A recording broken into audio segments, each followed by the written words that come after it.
Hi, Fabian. How are you? Hello, I'm very good, Hello. thank you. How are you? I'm good, thank you. Thank you for taking the time to be on my little planet called Earth 214. 214 for a very obvious reason. The interview is going to be in 3 different parts. First part, I would like to talk about your job. I mean, what a director of photography do every day. The second part will be cool to talk a little bit about Game of Thrones. And third part, of course, about Zack Snyder Justice League. That's why we're here. So first of all, would like to introduce yourself a little bit? Yes, sure. Hello, my name is Fabian. I'm a cinematographer or director of photography, whatever you want to call it. Yeah, I'm from Germany originally. I'm getting on now. I'm 42. I'm turning 43 this year. So, you know, the gray is coming. Oh, it's coming here too. Yeah, I'm from Munich originally, but I went to film in Denmark, and then I moved to the UK and started working here, and I've been here for 20 years now, almost. In UK? And I've been living in the UK, working in the UK, and then obviously about 10 years ago, I started to work internationally more, so I was working in America, Canada quite a bit. But yeah, my family is here, my life is here, so that's it. Boring, okay. Pretty boring. Cool, thank you. So let's go with the first question. It's all about the cinematographer's job. I'd like to ask you, what does a day as a director of photography looks like? What's your main task? Well, you know, obviously your main task is, you know, you're there you're there for many reasons, but one of the main reasons, director, obviously, you're there to visually fulfill the ideas that the creator, that the director has. Mm-hmm. So really there to support him or her, and make their kind of visions and dream come to life. That's one thing, that's the creative side, but there's also obviously the other side, which you serve many masters, so you also have to be very careful and wary about the budget and production, and so you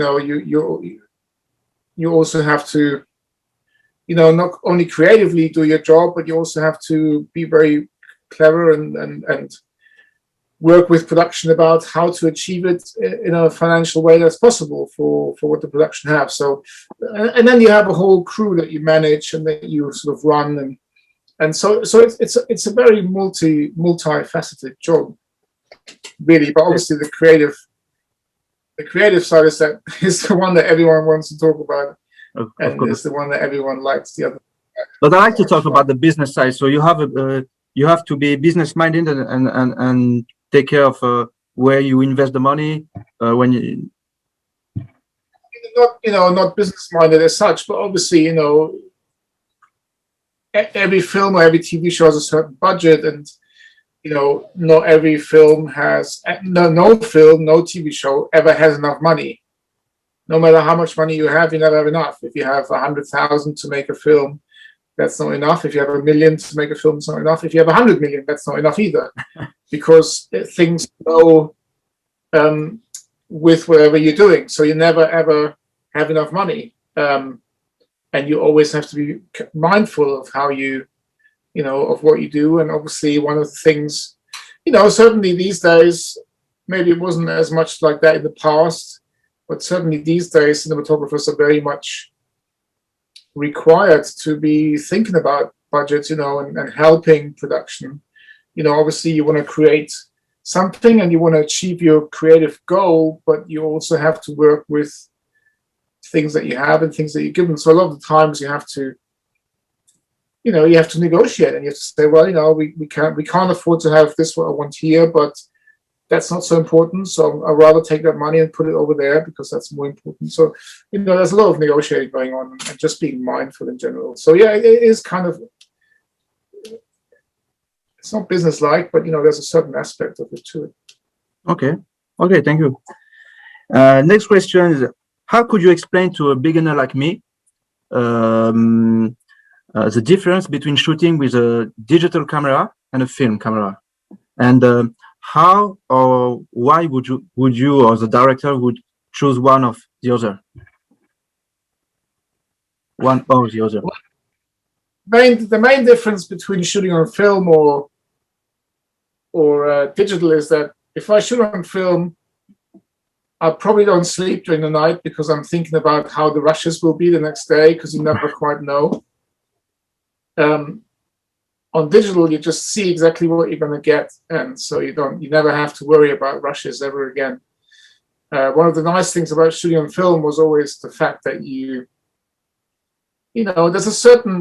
there's an artistry, and there's this chemical magic, and there's obviously the history of filmmaking. The last 125 years making films on film, with a chemical process. That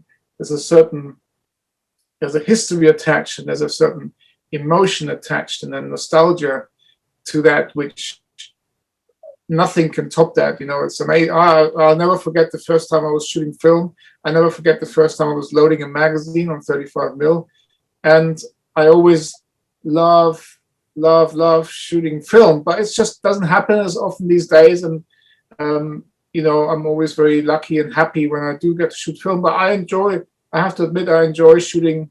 I enjoy shooting. I love being on set, and in the end, I love working, and whatever I shoot on, you try and make it as good as you can. So there's also nowadays, those cameras have evolved so much, the digital cameras. I mean, the one thing that I miss actually the most about shooting film is that sound of the film camera, of the film rolling through. When you're operating the camera, you just hear that sound of the magazine going through. That's a really great sound. I've been thinking of designing some kind of sound app that when I'm shooting on digital, I can hear that sound, because that's a great thing. But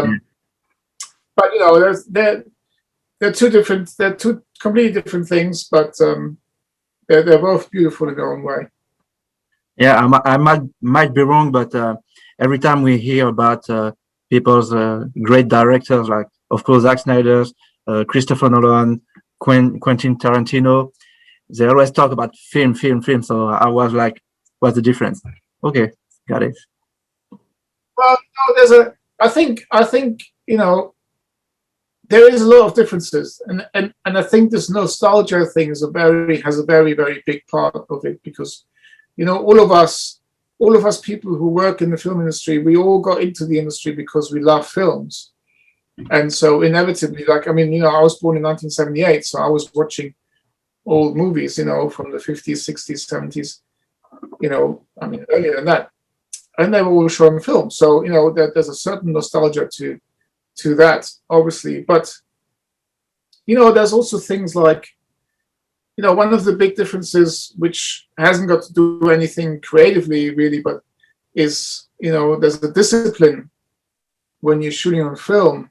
There's a discipline on the set that you don't quite have when you're shooting digital, because on digital I can just put in a card and I can shoot for half an hour or 45 minutes without cutting the camera.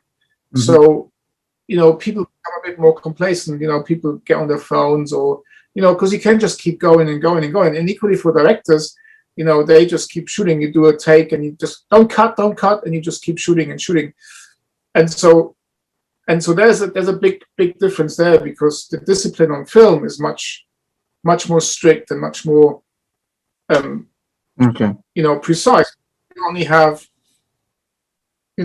4 minutes or 9 minutes, whatever, depending on the size of your role, of how long you can do a take, and there's also things like when I was shooting in film, you do a couple of takes, then you have to reload, so everything stops. It gives you as a cinematographer a chance to, do I want to change a little bit here and there? Can I just tweak something?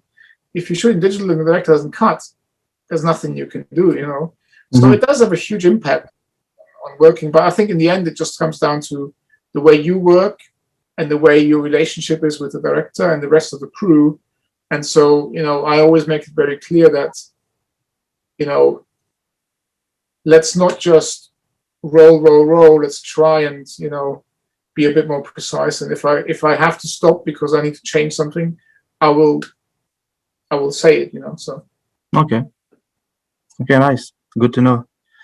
When you're working on a movie or on a TV show,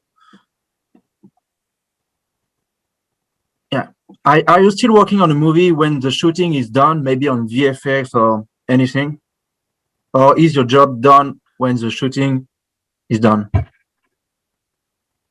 well, I mean, your shooting job is done for sure, and then obviously the whole film goes into a different process of editing and sound and mixing and whatnot. But you know, normally the cinematographer would come back towards the end when you do the color grading. Okay. That's which is a big part of cinematography, and it's a big part of our job. So at the end, you would come back in and do the color grade. But you know, I always like to, you know, see about the process of what's happening. So I would always stay in touch with the directors or the editors. Definitely the visual effects department, if there is, you know, visual effects, I was always try and stay in touch and keep a conversation going just in case. I mean, because I'm interested of how it's going, obviously, because I'm always curious to see how the stuff that I was shooting actually cuts together, how the process is, you know, are they happy, blah, blah, blah. But also, for example, with visual effects, you know, you want to, you know, I get them to send me some updates sometimes just to make sure that things don't just fall under the table or people forget things, you know. And so, yeah, I always try and stay in touch. But essentially, when you stop shooting for quite a while, you're not really involved in the film process anymore. Okay, and about creatively, can you make suggestions to the director, or as a director of photography, are you just doing what the directors want you to do? Well, I mean, you know, I always say that there's three kinds of directors. This is a very simplified version, but there's a director who knows exactly what they want, and they just tell you exactly that this is what they want. They want to have a 40 mil and they want to start there and they want to pan to there, and that's it. I've worked with those people. I didn't enjoy it. Okay. There's the directors who don't care about the technical aspect or the framing or any of the composition at all, or the lens sizes. They completely let you choose, and they just focus on the actors, and they just purely work with the actors. I've worked with those directors, and I very much admire their love for acting, because I have the same love for actors. And it's okay, but it's not as enjoyable as the third option, or the third way, which is a collaboration, a collaborative director, where he or she and you can literally, you know, you talk about things and you work things out together. And for me, that's the joy of things. For me, that's what I enjoy the most.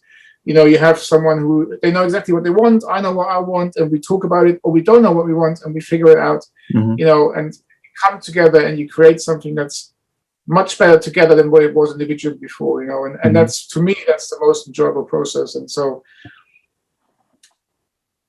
that's the most fun. I suppose Zack was the third type of director. Zack was what, sorry? I said, I suppose that Zack was the third type of director, probably. Oh, yeah, for sure. I mean, Zack is like, Zack, it's interesting because Zack is a genius. He knows exactly what he wants. He knows exactly what he wants. And when I first started, because I hadn't worked with Zack before, I thought, you know, it's going to be such an experience to learn from someone like him, who has got so much experience and who's done so many cool things. You know, I'll just let him tell me because he knows what he wants. He storyboarded the film. He knows what he wants. And I was so positively surprised, and it was such an amazing, it turned into such a beautiful relationship, because any idea I had, I could give him. you know, and he was always listening. He was always open to any idea, every idea. And obviously sometimes he goes, no, that's not the right thing for this one. And that's totally fine. But a lot of the times he said, look, this is cool. I never thought of this, or let's do this one. And so, yeah, he's absolutely a number 3 director who knows exactly what they want, but who's also incredibly collaborative and open and you know, and so giving with his ideas and giving with, you know, what he gives to you and what he takes. It's very nice. Yeah. Okay. So how can we recognize your signature on the movie? What on the Zack Snyder Justice League, of course. Is it possible to see something that is your style? Or I mean, I don't know.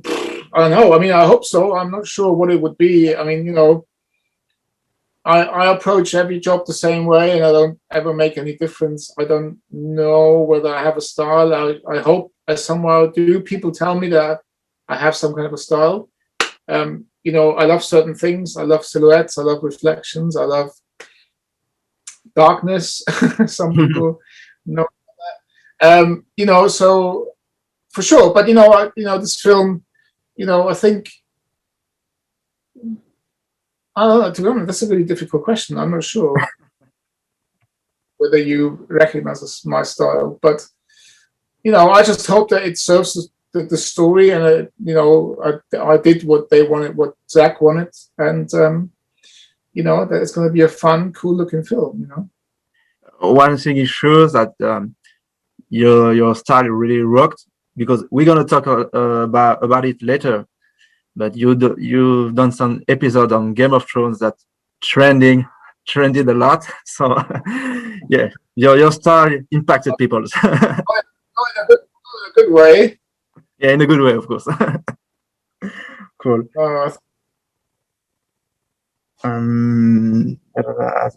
Yeah, about the set. Some sets are almost exclusively made of green screens, and my question was.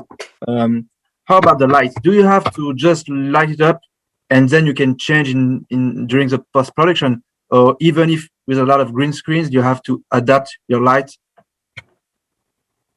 to the set? I mean, yes, you can just light it up.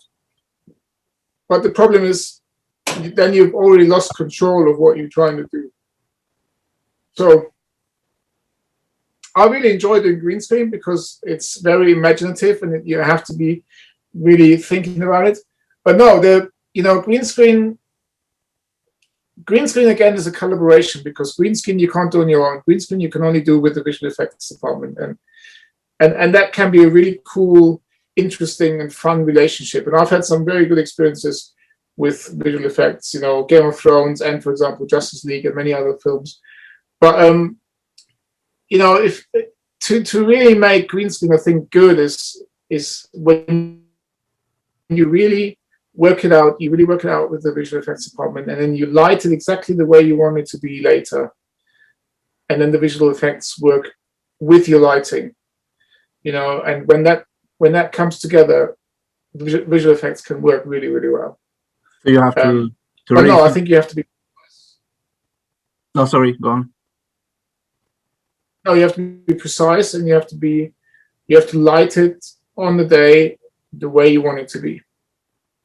So you need a clear idea about the scene and the light of the scene, so then you can light up the set and do it. Yeah, I mean, I need a clear idea of the scene. I need a clear idea of what it's going to look like, and also because it's important for the actors. You know, I always like to speak to the actors. You know, it's very hard for actors to stand in a green space and imagine everything that's going to go on around you. So I think that communication is very important, and it's something that I love as well. But its job is communicating with actors, and especially for green screen. You know, if you're shooting in a house, you know, okay, they don't need any explanation because there's a wall there, there's a table, there's a screen there, there's the light there. Mm-hmm. If you're standing in a green space, you know, I love that part of, you know, sort of visualizing the space with them and saying, you know, you're here, but there's going to be something there, and there's going to be something else here, and you know, so I think that's very important and a lot of fun too. Okay. I asked to a few friends who are some great, strong supporter of the Release the Snyder Cut movement, see if they had some few questions for you. And this one, if is from Mehdi. His question is: do you prefer working on movies or TV show? And is your job different when you work on a movie or a TV show? Hi, Mehdi. No, I mean, I don't know. I think many people would answer this differently, but for me, I mean, look, I love movies. I've always loved movies, and I will always love movies, and I would like to do some more movies for sure. But I'm also, I'm also very aware of, I'm in a very lucky position. I've been very lucky in my career. I've done things that I've never thought I would do. I never had like a plan when I was 20 or so. Oh, I'm going to be the cinematographer on Game of Thrones or Justice League or anything like this. I never had that plan. I always wanted to shoot good stuff and have fun and, hopefully make a living. And so I'm very aware how lucky I am that I can work on these shows.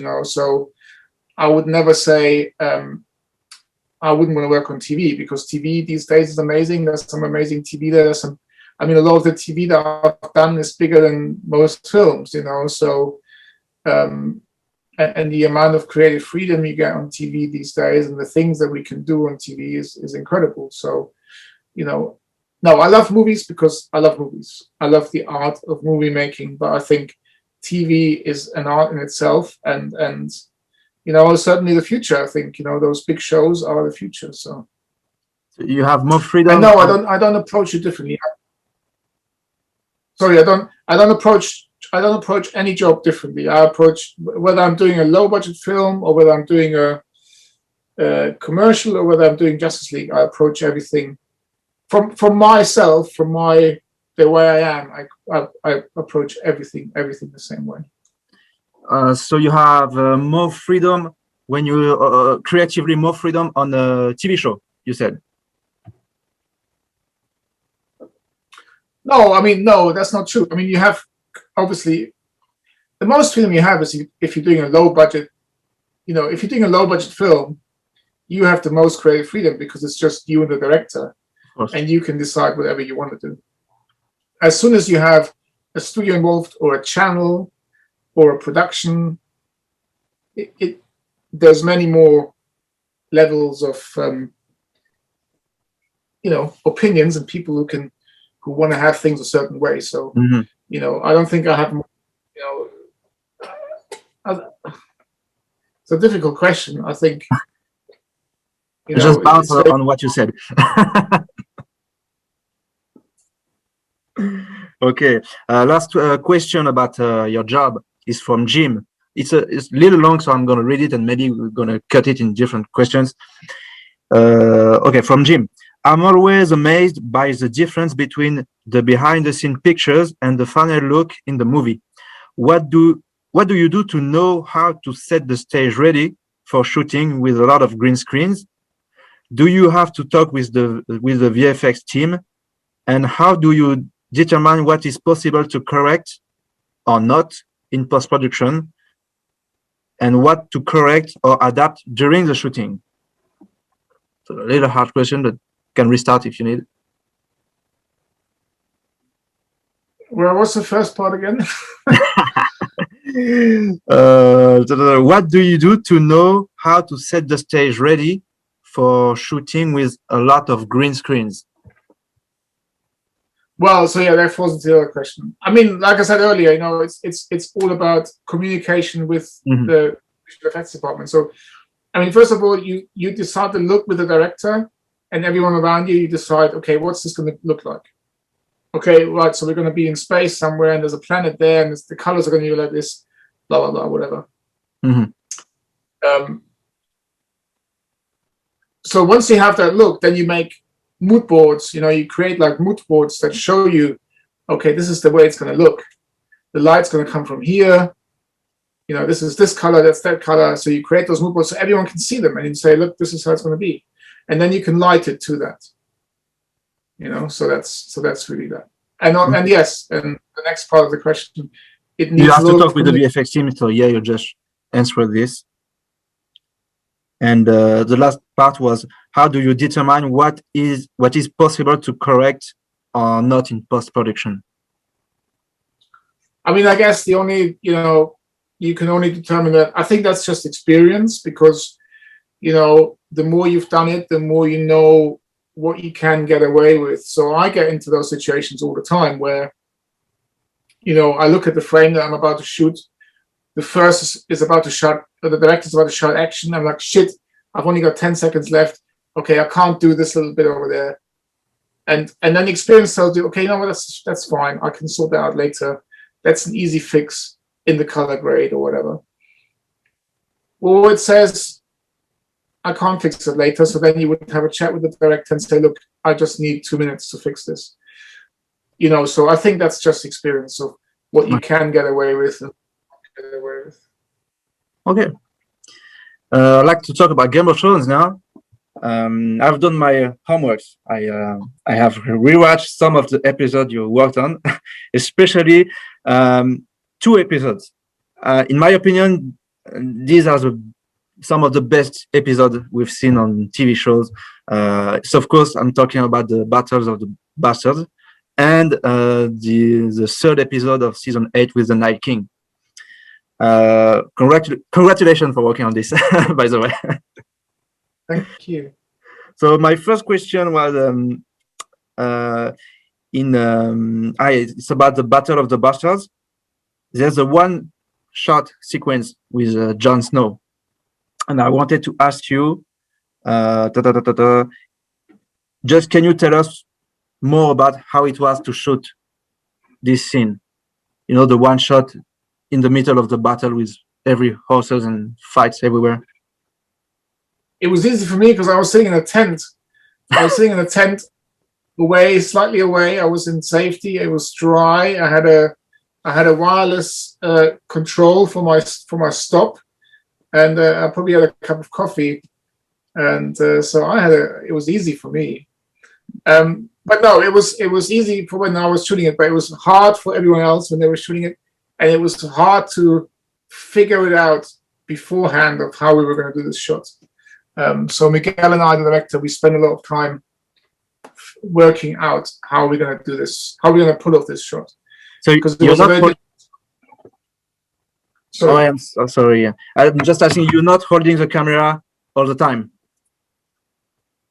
No, I'm holding the camera most of the time, but on Game of Thrones, for example, we have 2 camera operators because I'm only shooting. I love operating. Some cinematographers operate, some don't. So on Game of Thrones, you shoot 10 episodes. I only shoot 2, and so I want to operate, but maybe the next guy or the next woman doesn't want to operate. Mm-hmm. So that's not possible. So you have operators that stay all the way through, which is a very classic thing, and it's great to have operators. And I normally have my own camera that I operate with and do things with. But on that particular shot, it was Sean Savage who was operating it. He was one of the main operators on Game of Thrones. And but yeah, the tricky thing was to figure the shot out. So that was the hard thing, in the very beginning. How do we do this shot?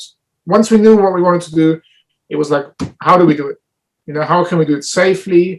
How can we do it so it looks cool? How can we do blah, blah, blah with that? So that took a long time to work out. First Miguel and me, and then we brought in the stunt department, the horse department, the visual effects department, the special effects department, and then you put it all together. And then in the end, hopefully you end up with something like that. So how long does it take to the preparation of such a big scene? Is it days, months? The preparation for Battle of the Bastards, for the whole scene, from the beginning of the fight, was like probably 2 months. Oh yeah. And the shooting? 2 months to preparation, and how long for the shooting? For that was 17 days, I think. Okay. Impressive. And I'm still about this episode. So maybe you already answered, but on the next scene, we can see Jon Snow being trampled, and he's like he can breathe, and I couldn't breathe myself while watching. So technically, how can you shoot a scene with so many? Because of course there's a lot, probably visual effects, but it looks so real, and the camera is so close to the face. No, that was actually all real. That was just like, we actually did that really quick. We just said that would be such a cool moment if we think he's going to die. And so we were shooting, I think we had like one camera on the crane, and we were shooting the scene where everyone is sort of being pushed together. And I was saying to Miguel, hey, look, we should just shoot this moment of John just almost being like suffocated. And so we just had like, we said like, hey, just bring 10 stuntmen. And we took Kit Harington and just said, hey, just lie down in here. And we were just lying down, camera down on the floor. We were all lying down in the mud. And then we just had the stuntman go over him. It was very simple, really. Okay. But it became a very effective moment. Made me suffocate another time when we watched the episode. That's good. Let's talk about the Night King episode. I don't even remember if the title of the episode was the Night King, but you know, the third episode of season 8. The episode that was really unique. No, dark. Oh yeah. But that wasn't the name of the episode. Oh yeah, I'm sorry, I forgot. So yeah, just rewatch, and even when you already know what's happening, it's still very, very immersive. We feel inside the fight. By the way, I have a little story about this episode. I remember I watched it as fast as I could because too many spoilers everywhere at my gym, my work, everywhere. And I'm working I have my own company as a chauffeur. I was driving my customer. They got in the car, and I was listening to the music of the Night King. And of course, when they got in, I just paused the music, but they saw the picture and they asked me, is it Game of Thrones music, the new episode? I said, yes. So they asked me, okay, let's listen to it together. And we talked about it during all of the transfer. So yeah, everyone was talking about it. It was very, very impressive, the release of this episode. And my question is, were you thinking about the impact of this episode? Were you confident about the fact that it could be such a big hit, or maybe not? No, I never think about any of that stuff. Mm-hmm.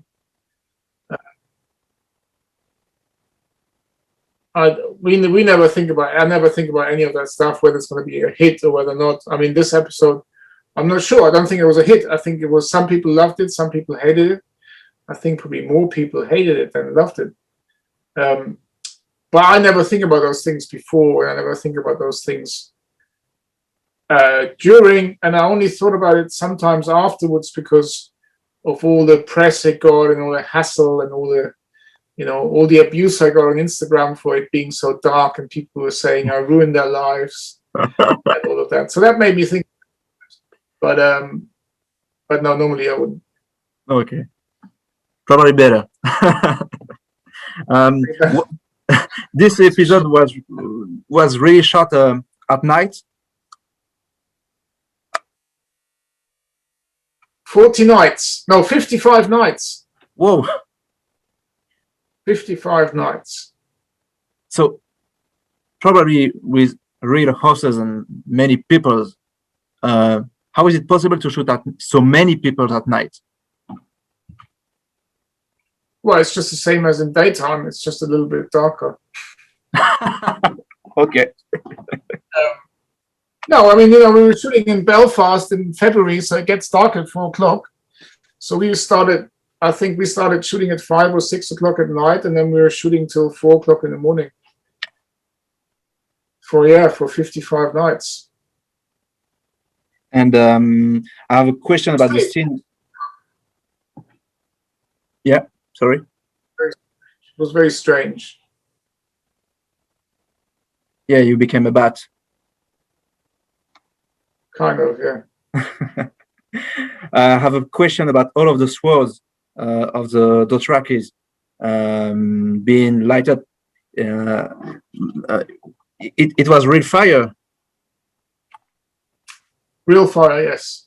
Yeah, so is it hard to shoot a scene with so much real fire? Because of course it's gonna, when you shoot fire in the dark, I mean, I couldn't do it, of course, but you know what I mean. Yeah, it's not easy, but I mean, I was lighting the whole thing. I was lighting the whole setup to maybe a T, I don't know, 5, 6, or T8 sometimes even, you know, so it was very bright so that the fire holds. So, okay. You know, it's possible. It just takes a lot of lighting. Oh, okay. Okay, thank you. And oh yeah, last question about this. I wanted to ask you. You know, Game of Thrones is such a unique show because there's a lot of people, good people, dying, and most of the time we just don't expect it. So when you know the script and you see the actors doing what they do you feel the emotions, or are you sometimes, because I know some directors, to avoid the spoilers, that sometimes on big shows they don't say to the crew the real ending, and some actors learn it on the D-Day. So are you sometimes shocked about what's happening, or are you too focused on your job and you just can't have any emotions? No, I'm quite emotional, but you know, when I'm shooting it, I don't really. Well, it's not true actually. I mean, it depends what you're shooting. You know, I shot a long time ago. I shot a little film with Naomi Harris, and in the movie she was in a abusive relationship, and there's a scene in the movie where she gets raped by her husband, and it was a very good script, very dark script. And I remember, I'm sorry, I couldn't I was hear you. operating, and I remember I was operating on that, and so it was just Naomi and the other actor and the director and me were shooting the scene, very small scene, and I mean, I remember I felt physically sick because it was such a horrible scene. Mm-hmm. And so yeah, and I remember the director feeling the same way, and I actually saw Naomi only last year on a film, you know, we were talking about that scene. It was, you know, it was a horrible scene. So you totally get emotionally involved. That's an extreme example. I think on Game of Thrones, you know, it's a little bit different. But to be honest, I actually don't know why. But you know, you always feel sad if someone dies that you like. You know, in episode, I remember shooting Ed when Ed dies, and we were all feeling really sad when we were shooting that scene. You know, because that was the end of Ed. So yeah, of course. And you just mentioned a horrible scene. You made me think about a question. Wasn't on my interview, but I always wondered about in horror movies, or not only in horror movies, but when you have sometimes a kid in a movie, like a real kid, in front of actors playing a bad and hard relationships between the parents. Some scenes are very hard, and I always think, how is it possible for a kid or even a baby? This is the magic of the cinema, but is there a psychiatrist on the set? no, most of the time that's the magic of cinema. You know, that's where, you know, it's the editing, or you shoot it with a different person when they don't. You know, that's just it's all tricks. You have to be very careful with children, and you know, you can't really expose them to anything like that. So it's just it's trick. It's all tricks. Yeah, thank you, because I mean, it was obvious it was a trick, but I was wondering for a long time. So last part of the interview is about of course, Zack Snyder's Justice League, and also we're going to talk a little bit about the fans, if you're okay. So first, first of everything, congratulations for the movie. We made it. So we're finally going to see your vision. The fans made it. That was a hard job, hard task for long 3 years. Yeah, it was impossible. Impossible made it possible. Oh yeah, incredible feeling the D-Day on May 22. Incredible. Did you see the movie, or will you see it before us? Just curious. I'll see it before, and I spoke to Zack a few weeks ago, and he was saying that we should look at it together too. Because of the color correction, we can just look at it together and make a few adjustments and stuff. So I'm not sure when I'll see it, but yes, I think so. Okay, cool. So my first question is, how did you get the job on Justice League? Did you have to apply, or maybe Zack saw your work and chose you? Well, I don't know. If you find out, let me know. Okay. I think it was a combination. I think it was a combination of both. I mean, my agent was speaking to Zack, or to his producer, about Justice League, because Larry Fong, who's obviously an old friend of Zack, and his usual cinematographer couldn't do it, so they were looking for someone. And then, but also Zack, I think, was a big fan, or is a big fan of Game of Thrones, and he was in particular a big fan of my episodes, I guess. Mm-hmm. And so I think a combination of the two probably made it happen. Okay, so you answered the next question, so perfect. So is there something you did on the movie that you are the most proud of?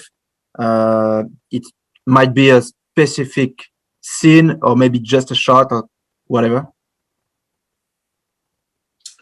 No, I mean, no, I mean, I think just the fact of having worked with Zack and having worked on a movie like this, like I said earlier, I never had like a game plan, or I never was like, oh, I've got to do this and I want to do this one day, I've always been a big fan of Zack Snyder's films. I've loved 300, and I love Watchmen and his other films. And so just the fact for me that I was able to work with him, and have such a fun, it was such an amazing shoot. I spent a whole year with him prepping and shooting, and it was incredible. I learned so much every day. I had so much fun every day. I learned from him. He's such a amazing guy. He's an artist, but he's super technical. He's, he can draw like crazy. He's so much fun. It was just amazing to know that someone who's so successful and has been so successful can still be such a nice person. And so that was, just I think working on the movie was just great. And then, things like, I've always loved Batman as a kid. Batman was always my favorite character. So, when you suddenly stand on a big studio set on a Gotham City roof, and you're having the Batlight and Batman. Yeah, of course. Pretty cool, so you kind of feel like a little kid. Of course. Talking about Zack, he talked about a specific scene. He said it's a very technical scene, and he even shared a storyboard on Vero, and he talked about several. I'm going to show you. He talked about several cameras turning around the actors, and to be honest, I never understood anything, but without spoiling anything about the scene and the story, what does make this scene so special? Because from what I heard, it's going to be a very special scene. If it's possible to answer. Yeah, I mean, one is probably just from a story point of view, which I'm not going to talk about. Mm-hmm. And then the other thing is just, technically it was just something that, we talked about for a long time, of how we can shoot that scene. And there's a very old classic conventional way of shooting a scene like this. And we were always talking about how can we make it different? How can we do this differently? And so it became this technical monster of, you know, 4 cameras, 2 dollies, green screens. It just became this thing, you know, and so it just, you know, it was just like, technically it was something that we just spent ages talking about, and how can we make this work? And so that's one reason why it's special, I guess. So many people on Twitter saying that this is the most anticipated scene. So can't wait. Yeah. Let's see what happens. I haven't seen it yet, so. Okay. So maybe it's time to bring a little bad memories, but about the red sky in the theatrical version. I always I tried hard to find a logical reason, and I was like, maybe there's a technical aspect we, the audience, cannot understand. So you, as a can you any idea why? No idea why. Why the red sky? It was never red when we shot it. It was, I don't know. I really tried to understand, because I understand the studio wanted a movie funnier and everything we know, but I'm like, it's red, and it. I mean, I can't even ask my question properly. I don't know. So there's no reason to. Strange, right? Okay, no reason to find.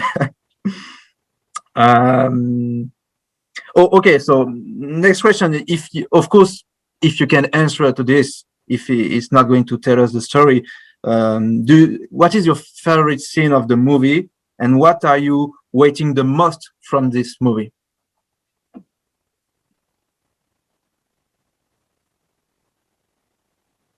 What's my favorite scene, and what's the second part?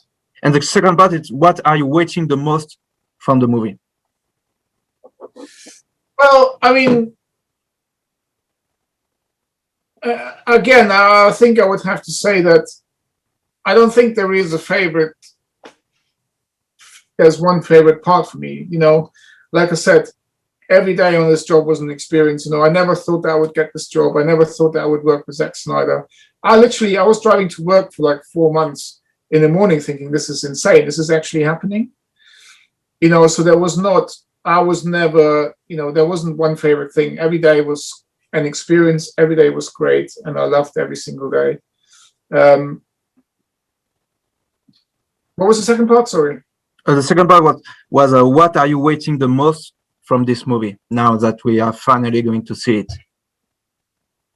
Well, you know, I'm just, you know, I'm just super happy that we all are going to get to see the film that we originally shot. I'm super happy for Zack that he actually gets to do the film that he always wanted to make, the film that he, you know, when I first met him in the meeting, he told me about this movie that he wanted to make. And I'm super happy for him that he gets to make it.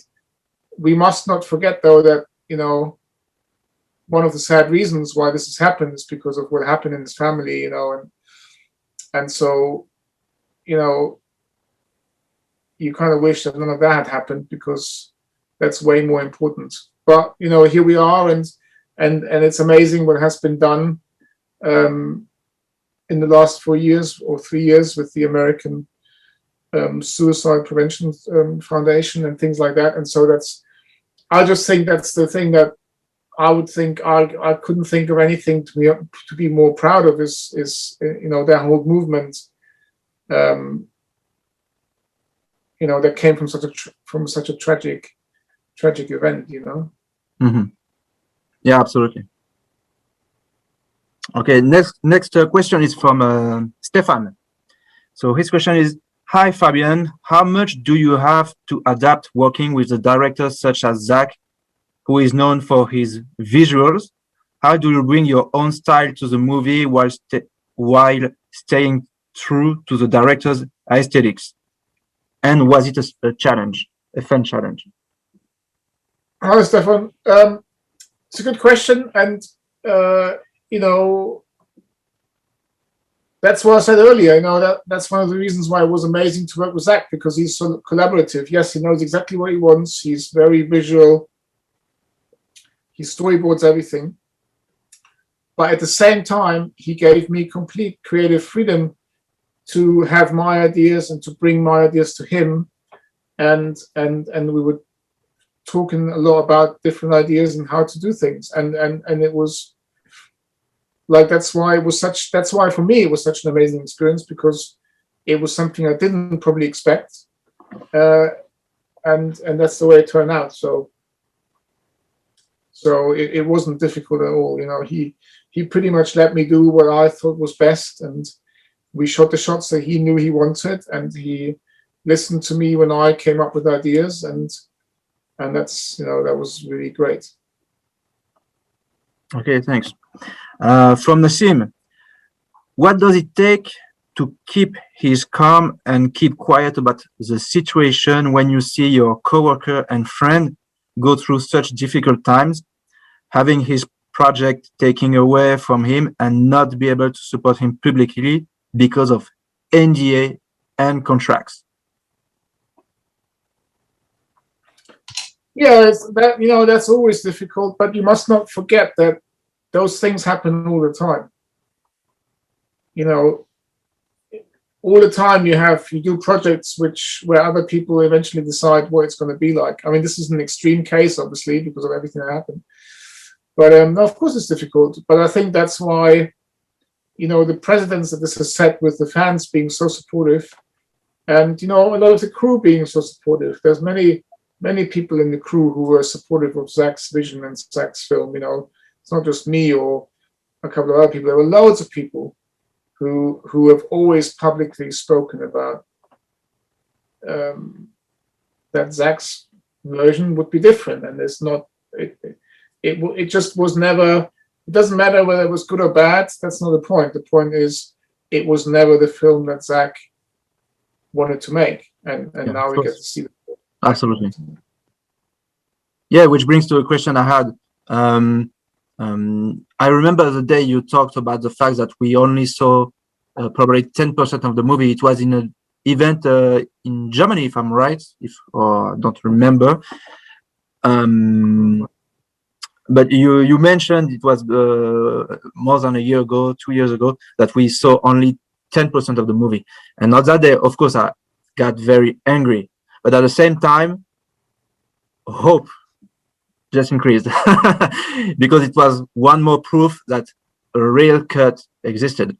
And my question is, were you allowed to say this publicly? Because of course, the day you said it, it went worldwide. And did that statement could make your career in danger?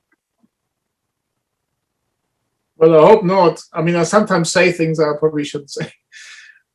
But no, I mean, look, the 10%, that was not like an accurate number. Yeah, that was not like, you know, it was more of a metaphor that a lot of the stuff that we have shot wasn't in the movie. Whether that's 50% or 40% or 10%, I don't know. But we shot a lot more stuff. So, you know, hopefully no one's going to hold me to the exact percentage.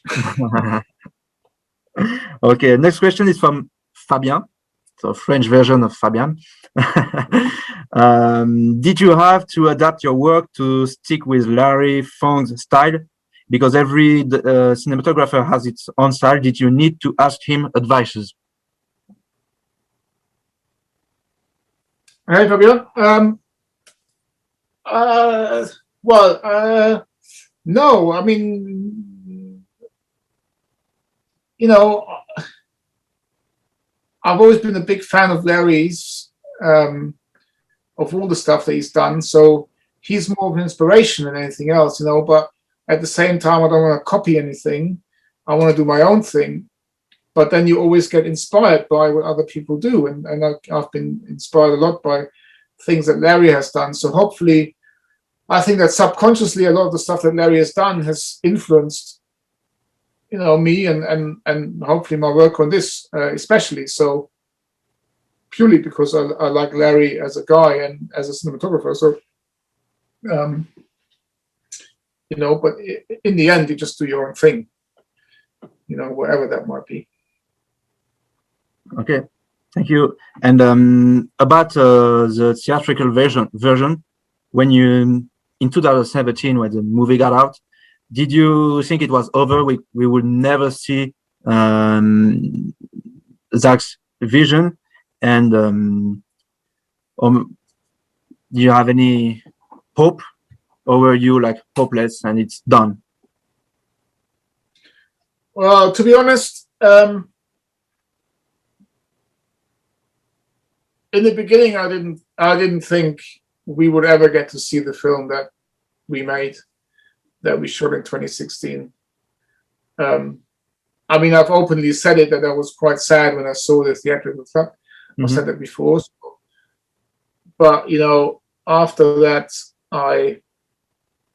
for a while, I never thought that we would see what it was ever going to be like. And then sort of slowly when you sort of saw what the fans were doing and how this movement was, becoming stronger and more popular, then, you think, wow, this is amazing. But still, I didn't think that it would happen. It took quite a while for me to think that it would happen. And so that's why it's even more amazing that we're here now. Yeah, that's interesting to know, because from a fan side, it was exactly the same for me. I was hopeless, but I also know some fans, they had hope from the beginning, and I'm just can give them an applause, because to me, it was done. So even when in 2017, when I was posting Release the Snyder Cut on Warner Bros. Account, I did not believe it. But when the movement started to grow and to make more noise, then I just got in, and look what happened. Interesting. Okay, so just before we leave, I have just like a fast Q&A, like a little game, a very short question. If you can answer about a one-word answer, and try not to think. Has to come from your heart. Streaming or cinema? Cinema. Yes, cinema. Movie or series? Movie. Game of Thrones or Lord of the Rings? Oh God. You have only one chance.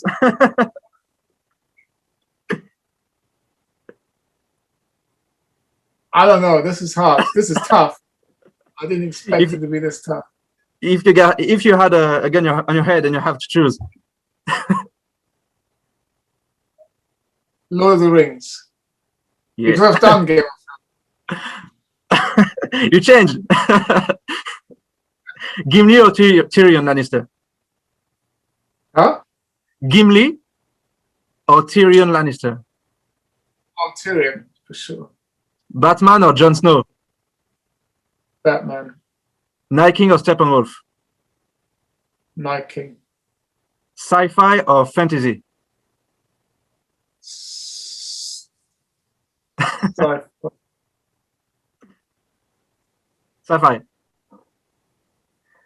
Man of Steel or BVS? Man of Steel. Justice League or Justice League? Snyder's Justice League. Perfect answer. You made it. Thank you so much, Fabian. It was a great time. Tough. That was very tough. So it means I did my job perfectly. I had to make it hard for you. That's really hard. I'm going to have to prepare myself next time for you. Thank you for taking the time to, like I said, to be on my little planet, and I'm very happy. I know the French fans are going to be happy also. I mean, it's going to be, of course, a video for anyone around the world, but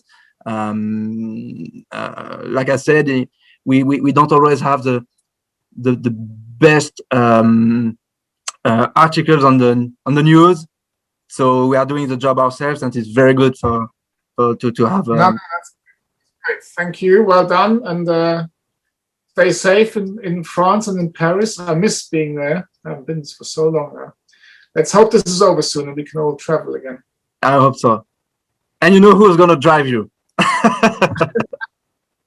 We'll keep it right. That will be good. We listen to the Night King theme to you. Yeah, absolutely. Thank you so much, Fabian. No problem. Take care, guys. Take care. See you. Bye-bye. Bye.